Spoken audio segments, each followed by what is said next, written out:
Maccarese, lancio lungo di Marchetti a cercare Dell'Anno in profondità, lo pesca, Dell'Anno in solitaria, Dell'Anno punta la porta, Dell'Anno mette fuori da ottima posizione, era l'occasione clamorosa del raddoppio.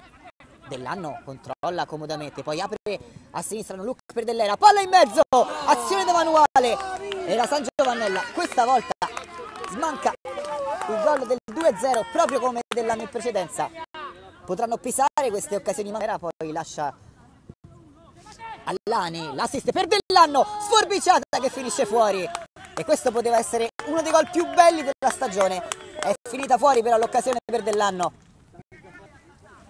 Moulon lancia lungo, Dell'Anno con molto mestiere supera l'avversario, Dell'Anno si accentra, Dell'Anno questa volta è la terza occasione buona, è quella che vale il gol del 2-0 dello zio Mauro Maccarese. Ci ha provato 2 volte, ha fallito, alla terza ha punito.